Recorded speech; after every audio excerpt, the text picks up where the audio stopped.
ಸಭಾಧ್ಯಕ್ಷರೇ, ಬಹುಶಃ ಇದು ಸರ್ಕಾರದ ಗಮನದಲ್ಲಿ ಇದೆ ಅಂತೇಳಿ ನಾನು ಭಾವಿಸ್ತೇನೆ. ಸೇಂದಿವನ ಅಂತಕ್ಕಂಥ ಜಮೀನು ಇರ್ತಕ್ಕಂಥದ್ದು ವಿಶೇಷವಾಗಿ 3 ತಾಲೂಕುಗಳಿವೆ, ಗುಬ್ಬಿ, ಚಿಕ್ಕನಾಯಕನಹಳ್ಳಿ ಮತ್ತು ಸಿರಾ. ಆ ಭಾಗದಲ್ಲಿ ನಾನು ಕೂಡ ಶಾಸಕರಾಗಿದ್ದಂಥ ಸಂದರ್ಭದಲ್ಲಿ, ಸ್ಥಳೀಯ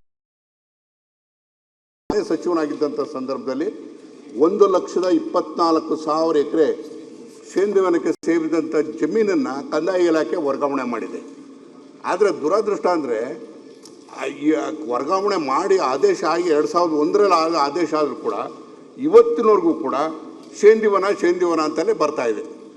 ಸೇಂದಿವನದ ಜೊತೆಗೆ ಸರ್ಕಾರಿ ಆದೇಶ ಆಗಿದೆ, ಭೂ ಮಂಜೂರಾತಿಯನ್ನು ಮಾಡಬೇಕು ಅಂತೇಳಿ.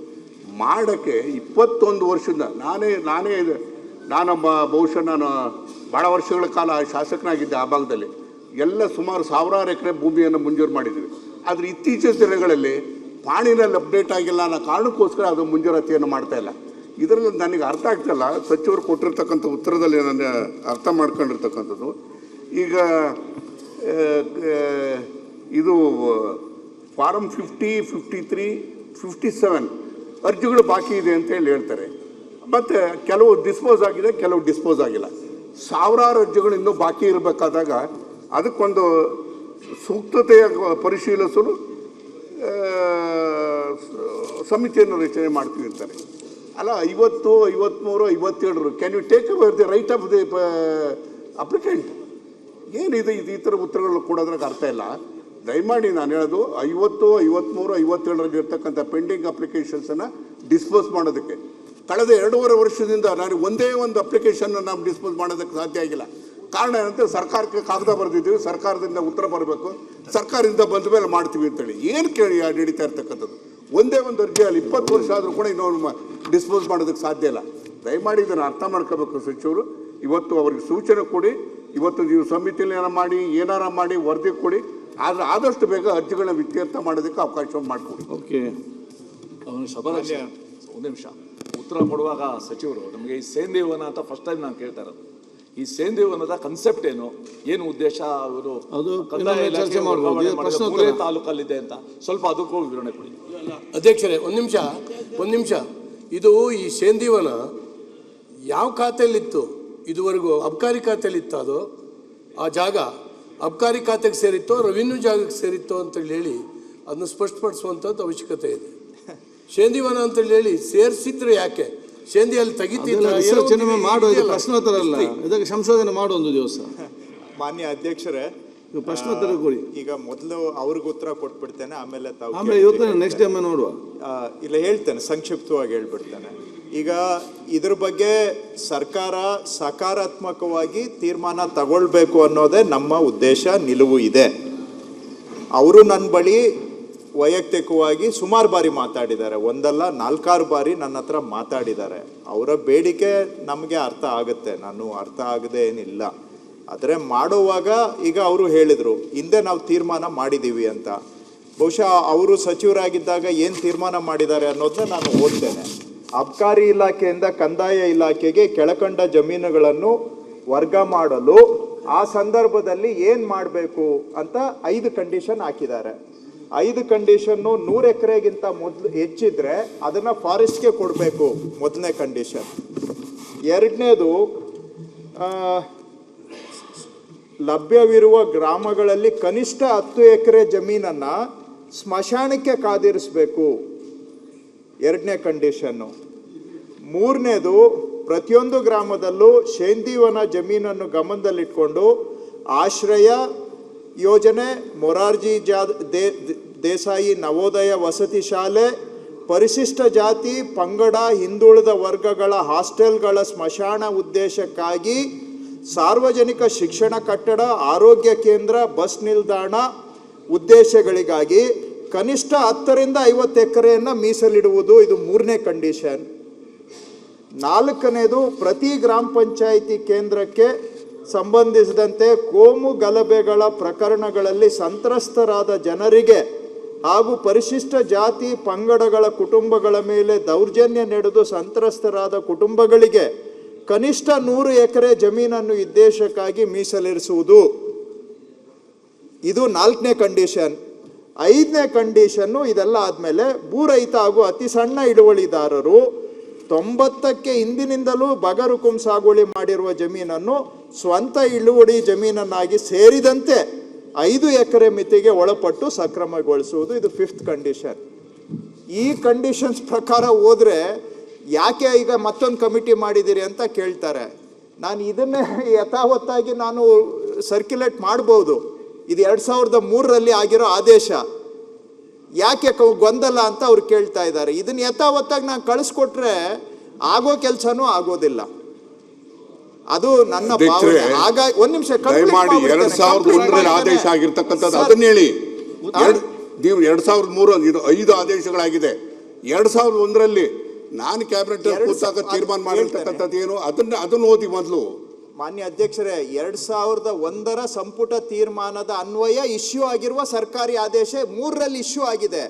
ಕ್ಯಾಬಿನೆಟ್ ಅಲ್ಲಿ ತೀರ್ಮಾನ ಆಗಿದ್ದು 1ರಲ್ಲಿ, ಆರ್ಡರ್ ಇಶ್ಯೂ ಆಗಿದ್ದು 3ರಲ್ಲಿ. ಆಯ್ತು, ಬೇರೆ ಆಯ್ತಾಯ್ತು, ಕೊಡಿ. ನಾನು ಚೆಕ್ ಕೇಳಿದೆ. 2001 ಅಂತಾನೆ ನಾನು ಹೇಳಿದ್ದು. ರೆಕಾರ್ಡ್ಸ್ ಅಲ್ಲಿ 2003 ನಮಗೆ ಸಿಕ್ಕಿದೆ. ಈ ರೀತಿಯಾಗಿ ಕೊಡಿ, ನನಗೂ ಕಾಪಿ ಕೊಡಿ, ನಾನು ನೋಡ್ತೇನೆ, ಅದನ್ನು ಚೆಕ್ ಮಾಡಿಸ್ತೇನೆ ಅಧ್ಯಕ್ಷರೇ. ಎನಿವೆ 2003 ಈ ಥರ ಸರ್ಕ್ಯುಲರ್ ಕೊಟ್ಟಿದ್ದೇವೆ. ಈ ಥರ ಹೋದರೆ ಏನೂ ಸಹಾಯ ಮಾಡಲಿಕ್ಕೆ ಆಗೋದಿಲ್ಲ ಅಂತೇಳಿ ರೀಜನಲ್ ಕಮಿಷನರ್ ಅಧ್ಯಕ್ಷತೆಯಲ್ಲಿ ಏನಾದರೂ ಮಾಡಿ ಸಹಾಯ ಮಾಡಬೇಕು ಅನ್ನೋ ಉದ್ದೇಶದಿಂದ ಒಂದು ಕಮಿಟಿಯನ್ನು ಮಾಡಿದ್ದೇವೆ. ಇದನ್ನ 2001 ಎಲ್ಲ ತಗೊಂಡು ಸ್ವಲ್ಪ ಸರಳೀಕರಣ ಮಾಡಿ ಸಹಾಯ ಆಗೋ ರೀತಿಯಲ್ಲಿ ತೀರ್ಮಾನ ಮಾಡಬೇಕು ಅನ್ನೋದು ನಮ್ಮ ಉದ್ದೇಶ. ಈಗ ಯಾರ್ದು ಪೆಂಡಿಂಗ್ ಅರ್ಜಿ ಇದೆ ಅದನ್ನು ಪರಿಗಣಿಸಬೇಕು ಅನ್ನೋದೇ ನಮ್ಮ ಉದ್ದೇಶ ಸ್ಪಷ್ಟವಾಗಿದೆ. ಆದರೆ ಮಾಡೋವಾಗ ನಾವು ಇದನ್ನೆಲ್ಲವನ್ನು ಗಮನದಲ್ಲಿಟ್ಕೊಂಡು ಮಾಡಬೇಕಾಗತ್ತೆ. ಆ ಪ್ರಯತ್ನವನ್ನು ನಾವು ಮಾಡ್ತಾ ಇದ್ದೀವಿ ಸಭಾಧ್ಯಕ್ಷರೇ. ಎರಡನೇದು, ಶೇಂದಿವನ ಅಂದರೆ ಹಿಂದೆ ಅವರೇ ಹೇಳಿದಾಗೆ ಈ ಶರ ಇಳಿಸ್ಲಿಕ್ಕೆ ಅಂದರೆ ಇದಿದ್ದಾಗ, ಯಾವುದು ಎಂಡ ಇದ್ದಾಗ ಅವುಗಳನ್ನು ಇಳಿಸ್ಲಿಕ್ಕೆ ಆ ಕುಲ ಕಸುಬು ಇತ್ತು. ಕೆಲವರು ಅದೇ ಕಸುಬನ್ನು ನಂಬ್ಕೊಂಡಿದ್ರು. ಅದಕ್ಕೋಸ್ಕರ ಸ್ವಲ್ಪ ಪ್ರದೇಶವನ್ನು ಕಾದಿರಿಸಿ ಅಲ್ಲಿ ಈಚಲು ಶೇಂದಿವನ ಅಥವಾ ಈಚಲು ವನ ಅಂತ 2 ಪದ ಬಳಕೆ ಮಾಡ್ತಾರೆ. ಅಲ್ಲಿ ಅವರು ಬೆಳಿಗ್ಗೆ, ಅದೇ ಗೊತ್ತಲ್ಲ, ರಾತ್ರಿ ಕಟ್ಟಿ ಬೆಳಿಗ್ಗೆ ಶೇಂದಿ ಇಳಿಸುವಂಥದ್ದು, ಅದನ್ನು ಮಾರಿ ಜೀವನ ಮಾಡಿಕೊಡ್ಲಿಕ್ಕೆ ಅಂತ ಕಾದಿರಿಸಿದ್ರು. ಆದರೆ ಆ ವೃತ್ತಿ ನಾವು ಬ್ಯಾನು ಮಾಡಿದ್ದೇವೆ. ಆ ವೃತ್ತಿನೂ ಹೊರಟೋಯ್ತು. ಹೋದ್ಮೇಲೆ ಇವೆಲ್ಲ ಸಾಗುವಳಿ ಮಾಡ್ಕೊಂಡ್ಬಿಟ್ಟಿದ್ದಾರೆ ಕೆಲವು ಕಡೆ ಎಲ್ಲ. ಇದನ್ನು ಬೇರೆ ಪಬ್ಲಿಕ್ ಪರ್ಪಸಸ್ಗೂ ನಾವು ಕೊಟ್ಟುಬಿಟ್ಟಿದ್ದೇವೆ. ಸೊ ಇದು ಶೇಂದಿವನದ ಮೂಲ ಹಿನ್ನೆಲೆ. ಅದು ಹಿಂದೆ ಕಂದಾಯ ಜಮೀನು ಆಗಿದ್ರೂ ಕೂಡ ಇದನ್ನು ಅಬ್ಕಾರಿ ಇಲಾಖೆ ಸುಪರ್ದಿಗೆ ವಹಿಸಲಾಗಿತ್ತು. ಅದನ್ನು ವಾಪಸ್ಸು ಸರ್ಕಾರಕ್ಕೆ ತೆಗೆದುಕೊಳ್ಳುವಂಥ, ಅಂದರೆ ಕಂದಾಯ ಇಲಾಖೆಗೆ ತೆಗೆದುಕೊಳ್ಳುವಂಥ ತೀರ್ಮಾನನೂ ಕೂಡ ಹಿಂದೆ ಆಗಿದೆ. ಸೊ ಇಷ್ಟು ತಮ್ಮ ಕೇಳಿದ ಪ್ರಶ್ನೆಗಳಿಗೆ. ಆದರೆ ನಾನು 2001 ತೆಗೆಸಿ ನೋಡ್ತೇನೆ. ನನ್ನ ಹತ್ರ ಇರೋದು 2003 ಗೌರ್ಮೆಂಟ್ ಆರ್ಡರ್ ಸಿಕ್ಕಿದೆ. 1 ತಗೊಳ್ತೇನೆ. ಸಹಾಯ ಮಾಡಬೇಕು ಅನ್ನೋದೇ ನಮ್ಮ ಉದ್ದೇಶ. ಪ್ರಯತ್ನ ಮಾಡ್ತಾ ಇದ್ದೀವಿ ಅಧ್ಯಕ್ಷರೇ. ಸಭಾಧ್ಯಕ್ಷರೇ, 2001ರಲ್ಲಿ ಸಚಿವ ಸಂಪುಟದಲ್ಲಿ ನಾನೇ ಇದ್ದು ತೀರ್ಮಾನ ಮಾಡಿರ್ತಕ್ಕಂಥದ್ದು. ತದನಂತರ 2003ವರೆಗೂ 5-6 ಆದೇಶಗಳಾಗ್ತದೆ. 2001ರ ಆದೇಶದ ಪ್ರಕಾರ, ಸಚಿವ ಸಂಪುಟದ ಆದೇಶ ಪ್ರಕಾರ ಕಂದಾಯ ಇಲಾಖೆಗೆ ಎಲ್ಲ 1,24,000 ಎಕರೆ ಭೂಮಿ ವರ್ಗಾವಣೆ ಆಗ್ತದೆ.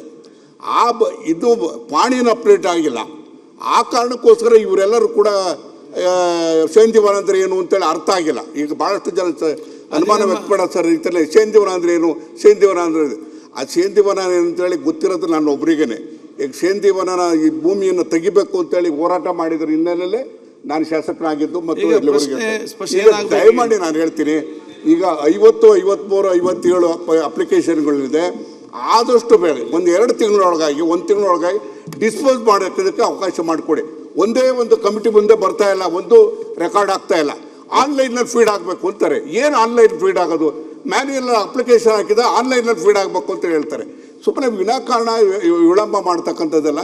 ಈ ನಮ್ಮ ಅವಧಿ ಇರ್ತಕ್ಕಂಥದ್ದು 2.5 ವರ್ಷ, ಅಷ್ಟೊಳಗಾಗಿ ಮುಗಿಬೇಕಾಗ್ತದೆ. ದಯಮಾಡಿ ಸೂಚನೆ ಕೊಟ್ಟು ನಾಳಿದ್ದಲೇ ಪ್ರಾರಂಭ ಮಾಡುವಂಥ ಕೆಲಸವನ್ನು ಮಾಡಬೇಕು ಅಂತೇಳಿ ಅಧ್ಯಕ್ಷರೇ. 2001ರ ಆದೇಶ ಈ ರೀತಿ ಇದೆ.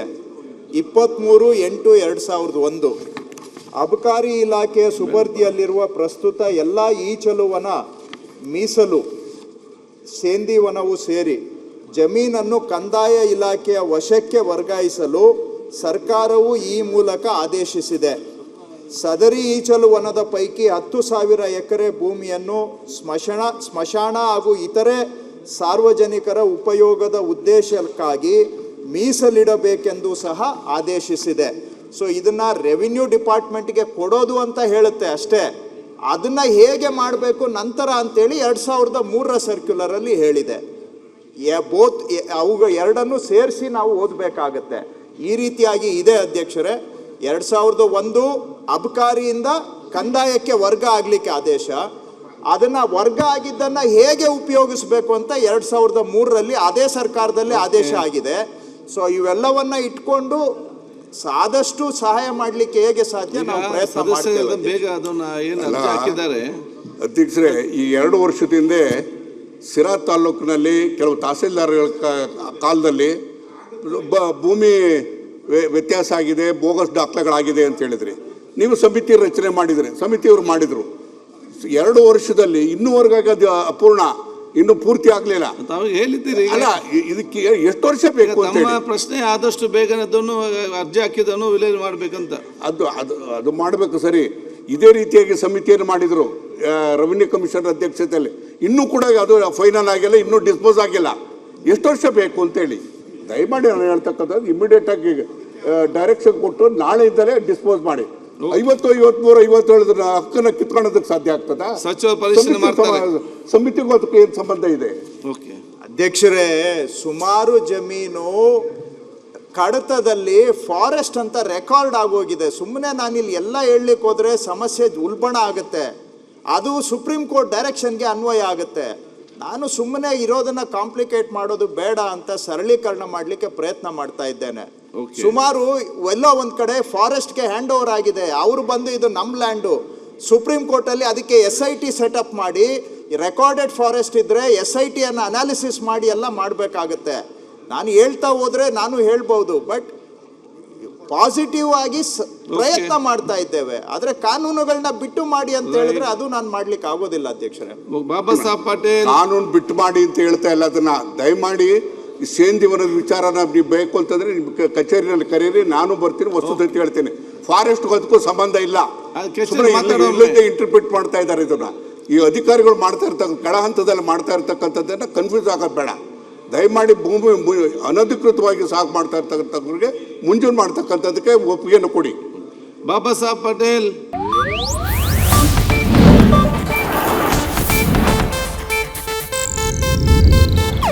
ಇದು ಏಷ್ಯಾನೆಟ್ ನ್ಯೂಸ್ ನೆಟ್ವರ್ಕ್ ಪ್ರಸ್ತುತಿ.